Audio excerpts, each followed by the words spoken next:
তুমি যদি আমার আসল বউ, তাহলে তোমার ওই স্মৃতির সিঁদুরটা না পারো কেন? আমি যদি তোমার স্বামী হয়, তাহলে কে পরিহে তোমার ওই সিঁদুর? কোথায় গিয়ে তোমার হাতের শাখা বাবা? তোমার নাম করে আমি পড়েছি। চমৎকার! যাকে পছন্দ হবে তার নাম করে শাখা সিঁদুর করে নিয়ে বুঝি স্বামী হয়ে যাবে না? এই শেষবার মতো তোমাকে আমি বলছি, জীবনে তোমাকে আমি কখনো আসল পরিচয় স্বীকার করিনি, করবো না, করবো না, করবো না। এই ঠাকুর যখন তোমার দিকে পড়বে, অসহ্য যন্ত্রণা তুমি যখন ছটফট করবে, তখন ওকেই বড় বড় স্বীকার করবে।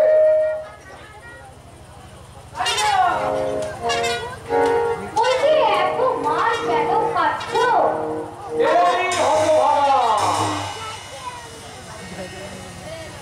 বলি কেন শুধু শুধু মার খাচ্ছ? ওদের কথা মেনে নিলি তো? না না, আমি বলবো তবু তোমাদের ওই ষড়যন্ত্রে আমি পা দেব না। কি বললে? কালিয়া, তুই আমার বাবার মা নিকোরা নাম হলো, ঠিক আছে, মনুষ্যত্ব আছে।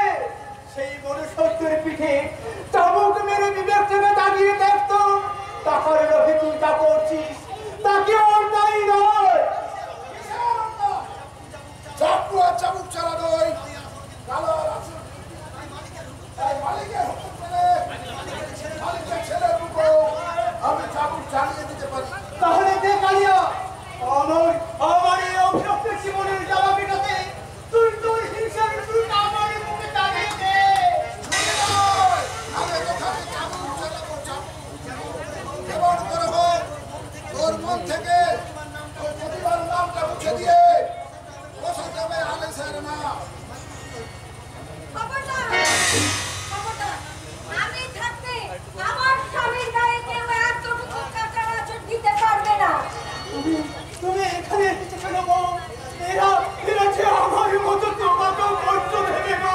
কি কষ্ট?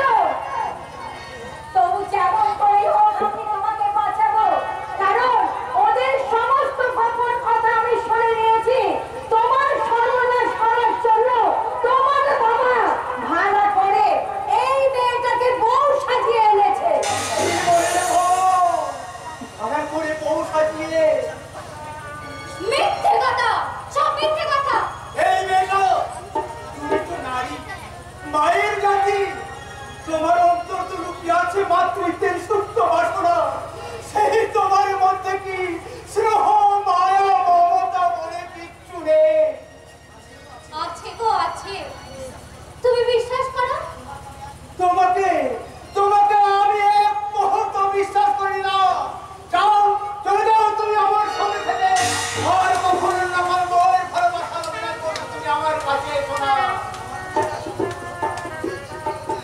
আমার ভালোবাসার নক্ষত্র বা আসল বউ, তুমি আমাকে বিশ্বাস করো বা না করো, কিন্তু একটা কথা মনে রাখবে, আমি তোমার কোনোদিন ক্ষতি করতে চাইনি। আমি তোমার কখনো ক্ষতি করতে চাই না গো, কখনো ক্ষতি করতে চাই।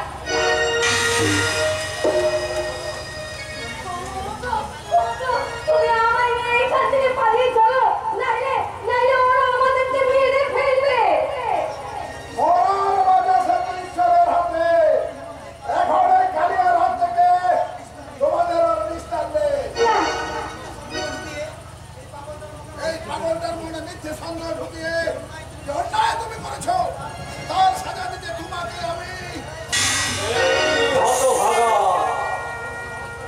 তোর সাহস তো কম নয়, তুই কিনা আমার সামনে আমার বৌমার উপর হাত তুলি। তোকে আমি গুলি করে মারবো। কিন্তু স্যার আপনি যে বললেন বেশ করেছি বলেছি। আরে আমি বললাম বলে কিনা তুমি? আরে কালিয়া, তোর মন বলে কিছু নেই, আর তোর না থাক, আবার তো আছে। আমার তুমি কোন চাল চালতে এসেছো বাবা? চাল আমি চালতে আসিনি রে বাবা, যাতে বেচাল কিছু না হয়ে যায়, তাই দেখতে এসেছি। হরে কৃষ্ণ। স্যার আমি তাহলে ওদের কাছে ক্ষমা চা, যে অন্যায় তুই করেছিস তার জন্য আমার বৌমা তোকে চাবুক মারবে, চাবুক। হরে কৃষ্ণ, হরে। স্যার কি হলো সর? আমার বৌমার হাতে চাবুকটা তুলে দে। মারো, তুমি ওকে যত খুশি মারো, ও আমায় নিরবভাবে মেরেছে। আর এই প্রতিশোধ নিতে তুমি ওর সারা শরীরে ক্ষত বিক্ষত করে দাও। মারো বৌমা, মারো। না, বেশ, তবে তাই হোক। ওকে আজ আমি দাঁড়াও বৌমা, চাবুকটা এদিকে নয়, চাবুকটা ওই পাগলটার উপরে চালাবে।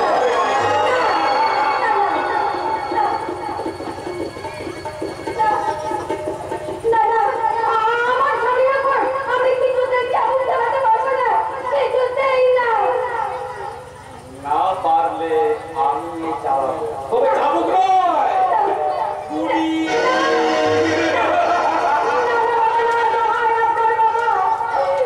আপনাকে গুলি চালাতে হবে না, আমি চাবুক চালাচ্ছি।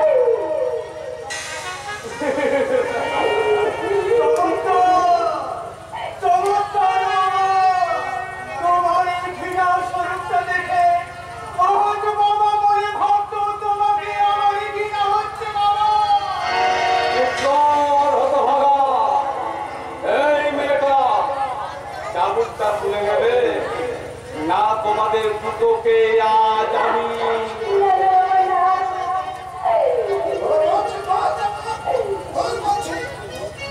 ও, তুমি চাবুক তুলে রাখো। আমার জীবন বাঁচাতে তুমি আমার রক্তে আমার সর্বাঙ্গ লাল করে দাও। তুমি চাবুক তুলে রাখো।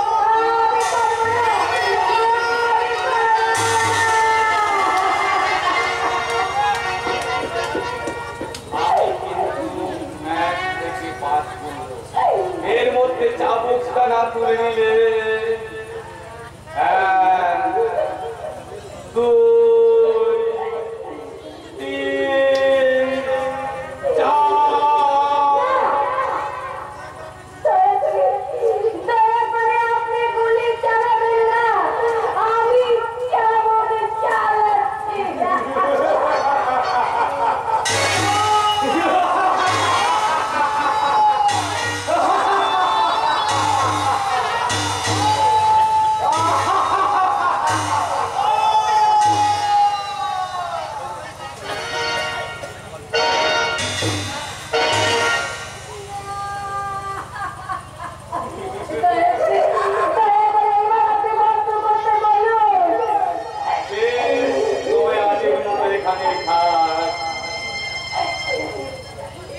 হলো